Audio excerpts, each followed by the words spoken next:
Ne l'ouvre pas, a dit mon mari, en pointant du doigt mon cadeau d'anniversaire. J'ai regardé de plus près, et là, je me suis figé pour mon anniversaire, mes parents m'ont envoyé une boîte cadeau. Mon mari l'a regardé, et a dit, ne l'ouvre pas. J'ai demandé, pourquoi? Tu ne le vois pas. J'ai regardé de plus près, et je me suis figé. Je ne l'ai pas ouverte. À la place, j'ai fait ceci. 30 minutes plus tard, la police était à la porte. Je ne suis pas une grande fan des anniversaires. Je n'organise pas de fête. Je ne publie pas de selfies dramatiques, avec la légende 34 ans et épanoui. Honnêtement, j'oublie souvent que c'est mon anniversaire, jusqu'à ce que mon mari m'achète une barre de chocolat, et fasse une blague stupide, sur le fait d'être désormais marié à une femme mûre. C'est bien assez de célébration pour moi. Alors, quand mon téléphone a sonné, la veille de mon anniversaire, et que ma mère était au bout du fil, avec une voix si mielleuse qu'on aurait dit qu'on lui avait injecté du sirop directement dans la carotide, j'ai tout de suite su que quelque chose clochait. Oh, ma chérie, nous t'avons envoyé une petite surprise. Ça devrait arriver pile à l'heure. Pile à l'heure. Comme si mes parents avaient déjà été à l'heure, pour quoi que ce soit qui n'impliquait pas ma sœur. Malgré tout, j'ai joué le jeu. J'ai dit, oh, d'accord, merci. Elle a ricané. Ma mère ne ricane jamais. Ce n'est rien d'énorme, a-t-elle dit. Juste un témoignage de notre amour. C'est à ce moment-là, que j'aurais dû comprendre. Non pas à cause de ce qu'elle a dit, mais parce qu'elle a prononcé le mot amour, sans faire suivre cela, immédiatement, d'un rappel sur le fait que je suis trop sensible. Mais on a toujours envie d'y croire, vous savez, même après 34 ans à se contenter de miettes, même quand on s'est entraîné à ne plus rien attendre. Une part stupide de moi s'est dit, peut-être que c'est sincère. Peut-être qu'ils font un effort. Ce n'était pas le cas. Bref, c'est mon anniversaire. Mon mari, Jason, me prépare des pancakes, et me laisse boire mon café au lit, pendant qu'il gère un appel professionnel, dans l'autre pièce. C'est paisible, confortable. Et puis, on sonne à la porte. Une boîte en carton, de taille moyenne, est posée sur le paillasson. Pas de ruban, pas d'étiquette cadeau, pas de ballon à paillettes joyeux anniversaire Amanda. Juste une boîte. Marron clair, avec une étiquette imprimée, scellée avec du ruban adhésif, comme si elle avait été emballée par un robot. Jason la ramasse, la porte dans la cuisine, et la pose. Ensuite, il la fixe du regard, comme si elle risquait de se voir pousser des jambes, et de s'enfuir. Je dis, c'est de la part de mes parents. Il ne dit rien. Maman a appelé hier. Elle a dit qu'il m'envoyait un cadeau. Toujours aucune réaction. Puis, il lâche, ne l'ouvre pas. Je rigole. Pourquoi, tu penses que c'est maudit? Jason ne rigole pas. Il fait un signe de tête vers l'étiquette. Alors, je regarde. Je regarde vraiment. Aucune écriture manuscrite, nulle part. Pas sur l'étiquette. Pas sur les bords. Juste un bon d'expédition imprimé, avec mon nom, et mon adresse. L'adresse d'expédition? Une boîte postale. Pas leur rue. Ni même leur ville. Je commence à avoir des frissons.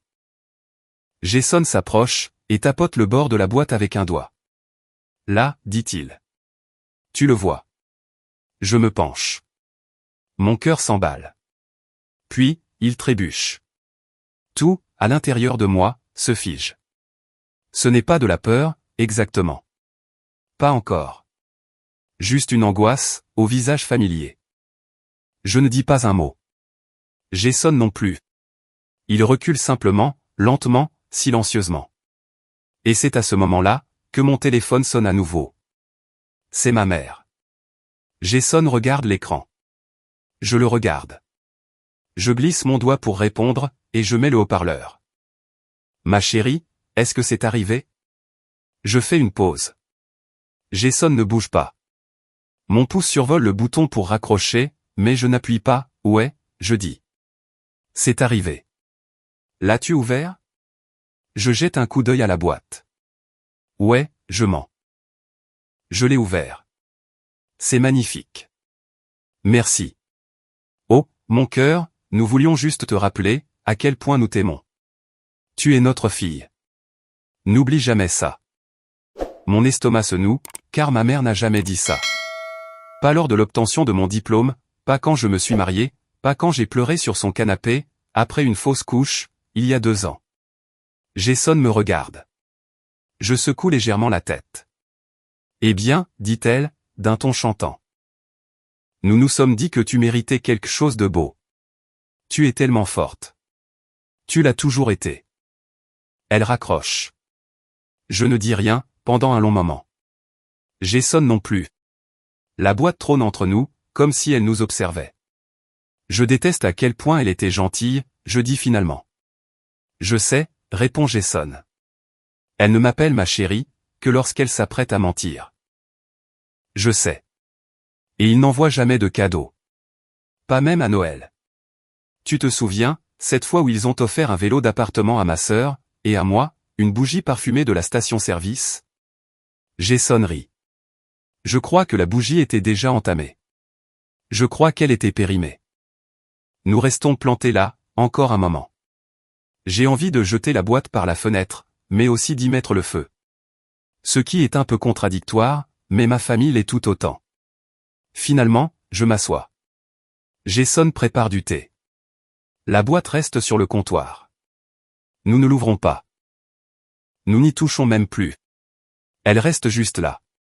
À prendre de la place, sans rien dire, mais en disant tout. 30 minutes plus tard, on frappe à la porte. Ce n'est pas un voisin. Ce n'est pas Amazon. C'est un uniforme. Êtes-vous Amanda? Je hoche la tête.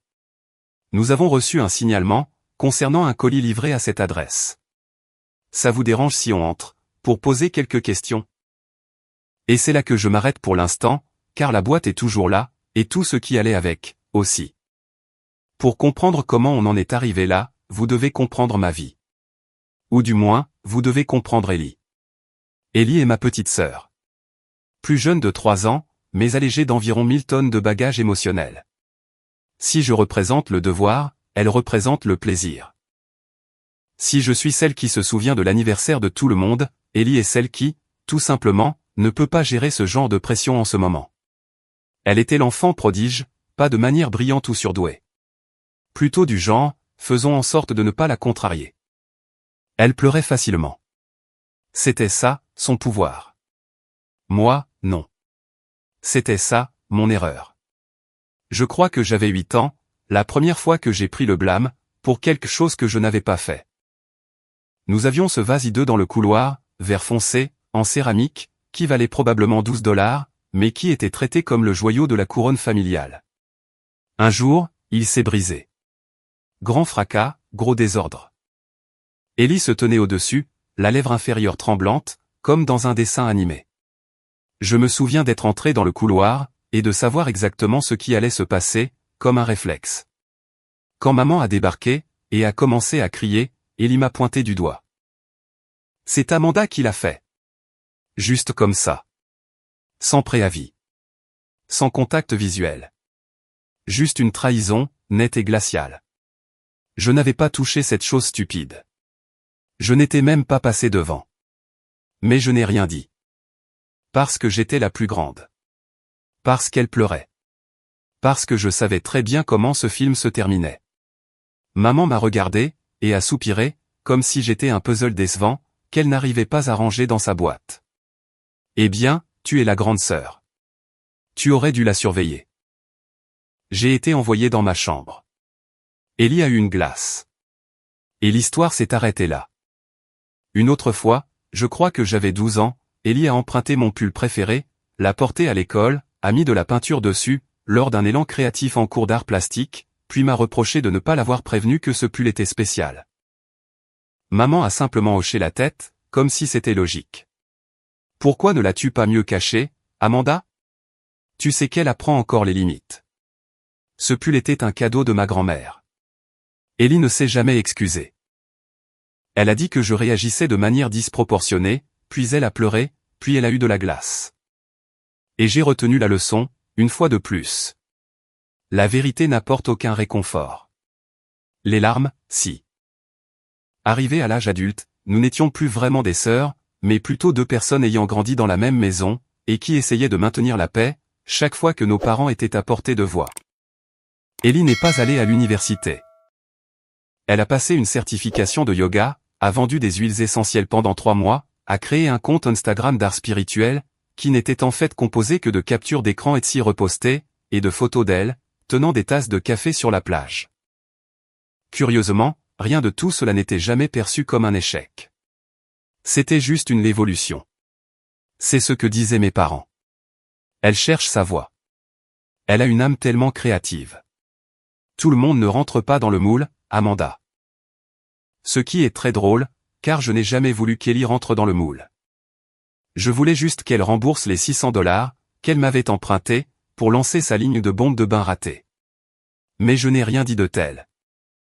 J'ai simplement observé, à une distance émotionnelle sûre, pendant qu'elle accumulait les échecs, sous les encouragements constants de mes parents, en arrière-plan. Il y a environ 1 an, j'ai reçu un appel de maman.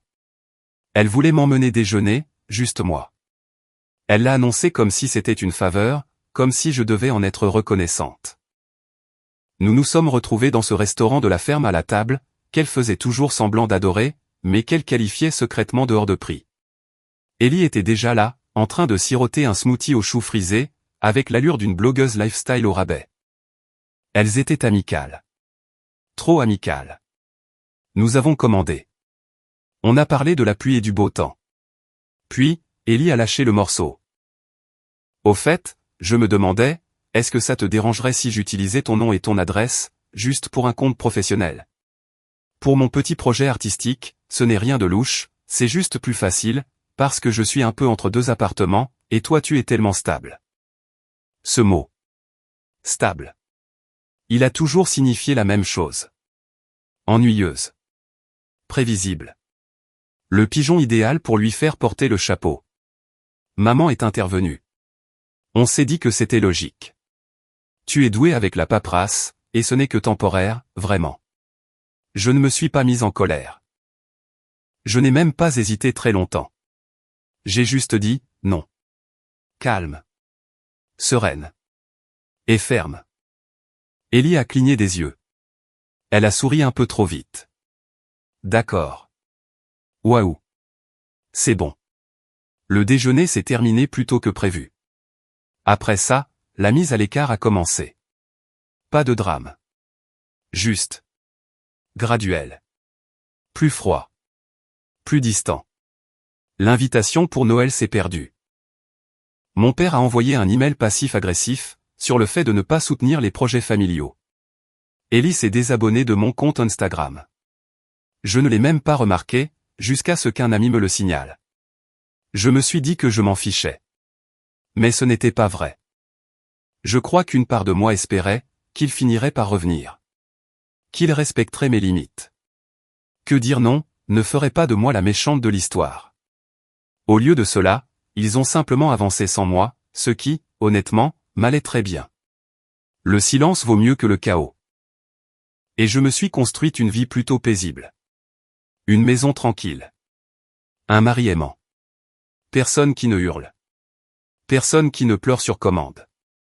Pas de vase brisé dans le couloir. Mais, quand cette boîte a atterri sur mon paillasson, le jour de mon anniversaire, qui plus est, quelque chose en moi l'a su. Ce n'était pas un hasard.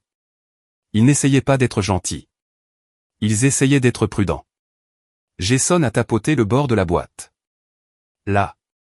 Tu le vois. Je me suis penché. Mon cœur s'est emballé. Puis, il a trébuché. Ce n'était pas juste l'étiquette. C'était tout. La police d'écriture. Le film plastique. L'alignement du code barre. Le genre de détails que l'on ne remarque que lorsqu'on les a déjà vus de près auparavant. Et c'était mon cas. 1 an plus tôt, nous étions passés à l'appartement d'Ellie, Jason et moi, pour lui rendre de la vaisselle. Elle était plongée jusqu'aux genoux, dans des chips d'emballage, et appelait à faire son inventaire. Son couloir ressemblait à un entrepôt. Des boîtes partout. Scellées de la même manière. Le même logo. Le même aspect brillant. La même odeur. Comme du vernis, et de la colle fondue. Elle avait ri, quand j'en avais ramassé une, et m'avait dit de la reposer. Le fournisseur est strict, avait-elle dit. Ils traquent qui ouvre quoi. Elle les avait qualifiés de stricts. Pas minutieux. Pas coûteux. Strict. Et maintenant, ce même fournisseur m'avait envoyé une boîte. Directement. Avec mon nom dessus. Pas remballé. Pas recyclé. Une nouvelle étiquette. Un nouveau seau. Une nouvelle boîte. 2, à moi. Jason n'a rien dit de plus. Il n'en avait pas besoin. Ce n'était pas un cadeau qu'ils avaient envoyé en utilisant une vieille boîte. C'était une expédition. Une expédition délibérée. Le genre de colis, Kelly ne laisse jamais personne d'autre toucher. Et, d'une manière ou d'une autre, cela avait atterri sur le comptoir de ma cuisine. Je n'ai pas parlé. Parce qu'il n'y avait pas un seul mot que je puisse prononcer, qui n'ait pas le goût de la trahison. Après avoir vu l'emballage, je savais déjà. Ensuite, il y a eu l'appel. Ma mère, mielleuse et douce, me demandant si j'avais reçu leur petit cadeau. Je lui ai dit que oui. Je lui ai dit que je l'avais ouvert.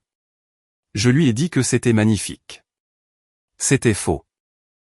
Jason se tenait à côté de moi, dans la cuisine, les bras croisés. J'ai pris mon téléphone, j'ai appuyé sur le bouton d'enregistrement, et je l'ai posé sur le comptoir, à côté de moi. Pas par instinct. Pas par paranoïa. Mais parce que j'avais déjà vu la boîte. Parce que je savais ce que c'était. Il ne m'envoyait pas un cadeau. Il m'envoyait un problème, avec mon nom déjà imprimé dessus. Quelqu'un a frappé à la porte, moins d'une demi-heure plus tard. J'ai ouvert à un officier en uniforme, poli, et sans expression, avec cette habitude si professionnelle. Êtes-vous Amanda? Je hoche la tête. Nous avons reçu un signalement, concernant un colis suspect, livré à cette adresse. Ça vous dérangerait si nous entrions, pour y jeter un coup d'œil? Jason s'est avancé derrière moi, dans leur champ de vision.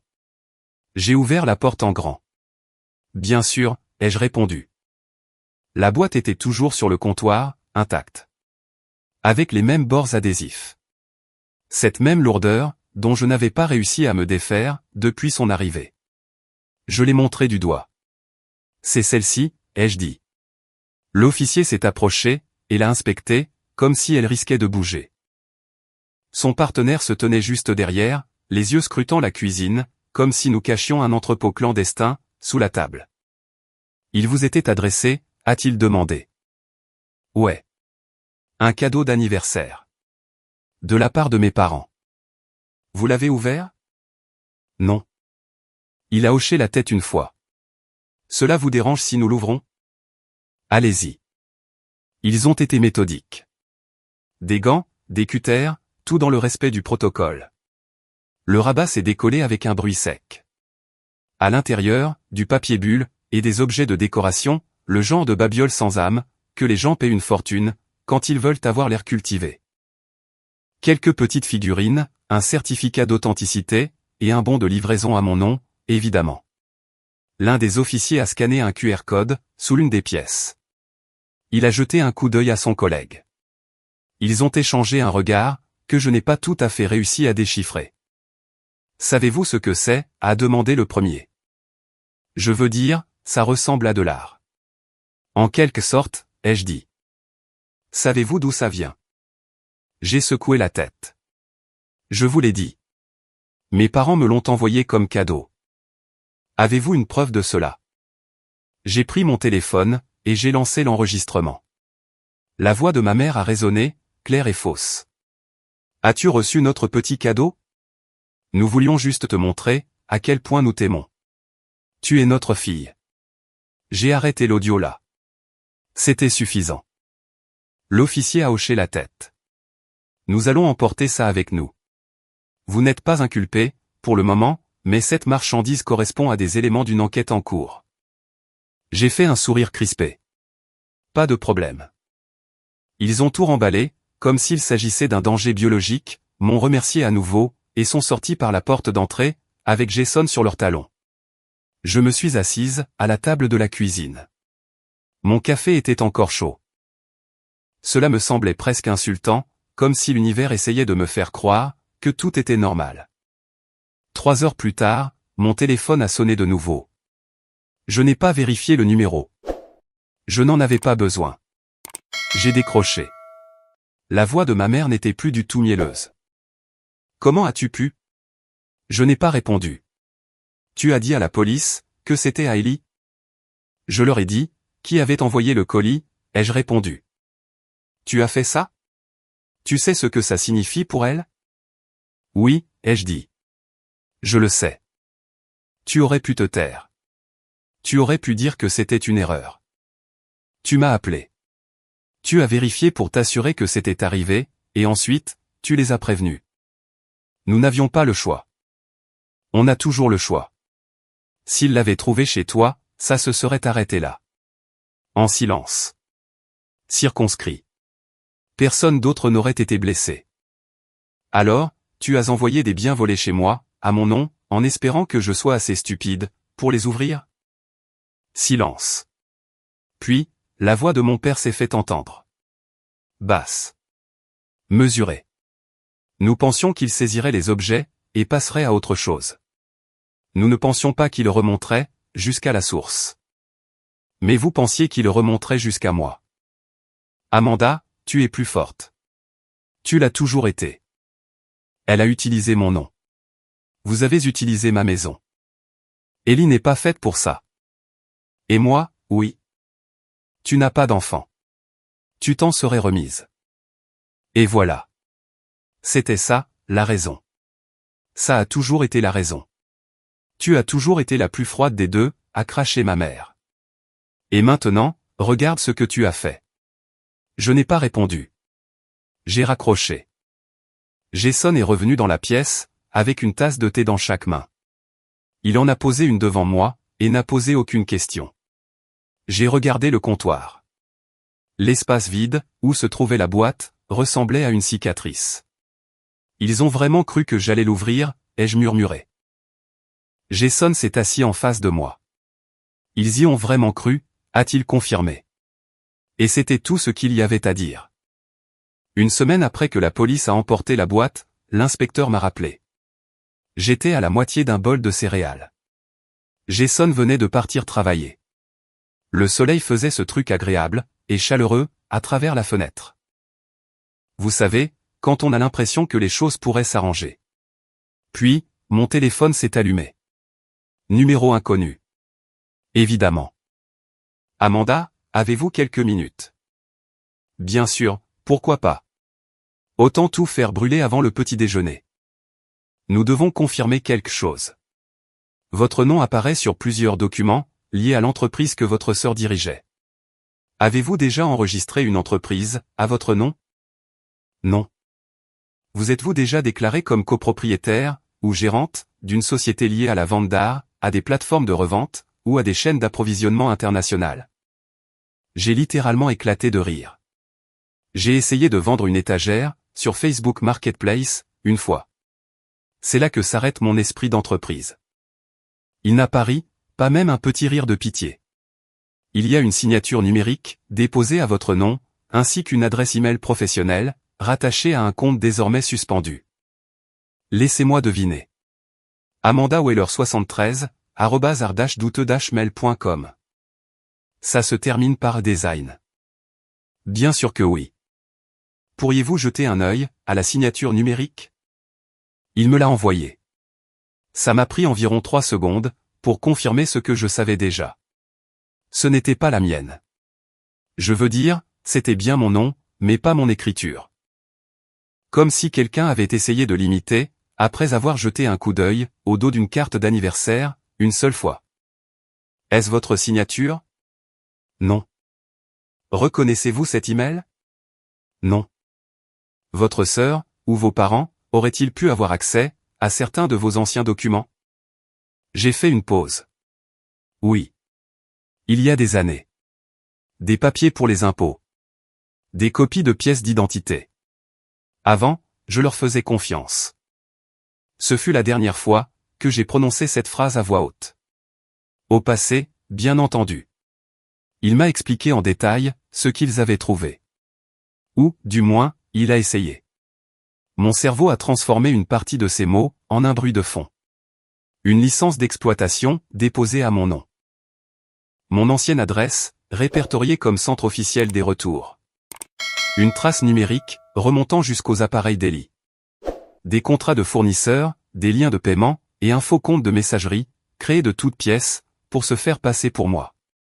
Techniquement, vous êtes enregistré comme associé commanditaire, depuis plus d'1 an, a-t-il déclaré. J'aurais voulu dire quelque chose de tranchant, quelque chose de malin, mais tout ce que j'ai réussi à sortir, c'est, évidemment, que je le suis. Il m'a demandé si j'étais prête à fournir une déclaration écrite, confirmant que je n'avais jamais autorisé tout cela. J'ai dit oui. Je la lui ai envoyée, l'après-midi même.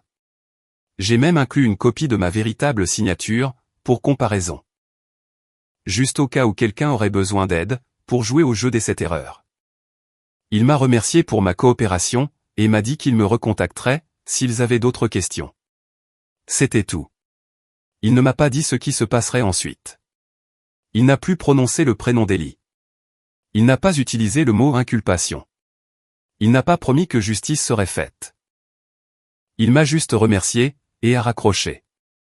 Ce qui, pour être tout à fait franche, m'a semblé plus honnête, que tout ce que j'avais entendu, depuis des mois. Après ça, il n'y a plus rien eu. Pendant un temps. Pas d'appel. Pas de questions. Juste le silence. Comme si le monde était en train de charger, sur pause. Je me suis dit, soit tout se passait en coulisses, soit rien ne se passait du tout. Et les deux hypothèses, étaient tout aussi terrifiantes. Et puis, tout s'est accéléré d'un coup. Les charges retenues contre Eli, fraude électronique, usurpation d'identité, fraude commerciale, violation des règles d'import-export, et prix de la sœur la plus toxique du monde. Bon d'accord, cette dernière charge, je l'ai rajoutée dans ma tête. Elle a plaidé coupable, évidemment. 2 ans de mise à l'épreuve. Une amende de la taille d'une voiture neuve. Aucune licence commerciale autorisée, avant d'avoir atteint la ménopause. Les charges contre mes parents, complicité, aide, et encouragement. Faisant semblant d'être trop naïfs, pour savoir à quoi ressemblait une arnaque, ils ont plaidé coupable. Peine avec sursis. Travaux d'intérêt général. Des amendes. Leurs noms inscrits dans le registre public. Plus question de se cacher derrière l'excuse du « nous sommes juste ses parents ». Je ne suis pas allé à l'audience. Je n'avais pas besoin de voir Eli pleurer, dans son cardigan beige, pendant que ma mère lui serrait la main, comme si elle était jugée pour être une génie incomprise. Mais, j'ai lu la retranscription. Mon nom a été mentionné 12 fois. Aucune excuse. Pas une seule fois. Puis, parce que la vie avait apparemment encore des blagues en réserve, ils ont demandé à me voir. Pas d'Eli, cette fois-ci. Juste 2. Des pourparlers de paix, autour d'un café brûlé. Ils avaient choisi un café, près du tribunal. Je suis arrivé avec 10 minutes de retard, et j'ai commandé la pâtisserie la plus hors de prix du menu, juste pour marquer le coup. Ils étaient déjà installés. Ma mère avait l'air de chercher, quelle expression me ferait culpabiliser, le plus rapidement possible. Je ne me suis pas assise tout de suite. Nous ne savions pas quel utiliser ton nom, a-t-elle commencé. Vous n'avez pas posé de questions non plus. Elle a dit que c'était juste pour l'expédition. Ouais, parce que c'est comme ça que fonctionne la fraude. Tu expédies la marchandise ailleurs, et tu espères que personne ne posera de questions. Mon père s'est raclé la gorge. C'est toujours sa botte secrète, quand la logique vient à manquer. Nous pensions que ce n'était que temporaire. Elle a dit que ça ne te dérangerait pas. Elle a aussi dit que j'avais ouvert le colis, vous vous souvenez? Il s'avère qu'elle dit beaucoup de choses. Nous ne pensions pas que ça irait aussi loin. Vous voulez dire, que vous ne pensiez pas vous faire attraper. Ils sont tous les deux restés silencieux. Ensuite, ma mère a sauté à la jugulaire. Tu as toujours été plus forte, Amanda. Tu n'as pas d'enfant. Tu n'as personne qui dépend de toi. Nous pensions que tu serais capable de t'en remettre. Et voilà. La fameuse justification. Polie, répétée, comme s'ils se l'étaient déjà dite, l'un à l'autre, des centaines de fois. Vous m'avez jeté en pâture, ai-je dit. Parce que personne d'autre ne dépend de moi. Parce que vous avez décidé, que ma vie était plus facile à sacrifier. Ce n'est pas ce que nous voulions dire. Non, c'est exactement ce que vous vouliez dire. Je n'étais même plus en colère. Juste épuisé. Je me suis levé. Mon café était encore à moitié plein. Je ne l'ai pas emporté avec moi. J'espère que vous apprécierez tous les deux vos travaux d'intérêt général, ai-je lancé. Peut-être que vous apprendrez enfin à quoi ressemble le vrai travail. Ce soir-là, je les ai bloqués. J'ai supprimé tous les contacts. Effacé toutes les sauvegardes. J'ai retiré leur nom de tout ce qui comportait encore un numéro d'urgence. Disparu. Pas par méchanceté. Juste par nécessité. Ils n'ont plus accès à moi, désormais. Pas même à la version de moi qu'ils se sont inventée. Le lendemain matin, Jason m'a apporté du café. Nous nous sommes assis dans la cuisine, la douce lumière du soleil entrant à flot, comme si elle nous appartenait. « Ça va ?» a-t-il demandé. J'ai pris une gorgée. J'ai fini. Il n'a pas demandé avec quoi. Il n'en avait pas besoin. Qu'en pensez-vous? Suis-je allé trop loin, ou pas assez? Laissez un commentaire, abonnez-vous, et n'oubliez pas de cliquer sur la cloche.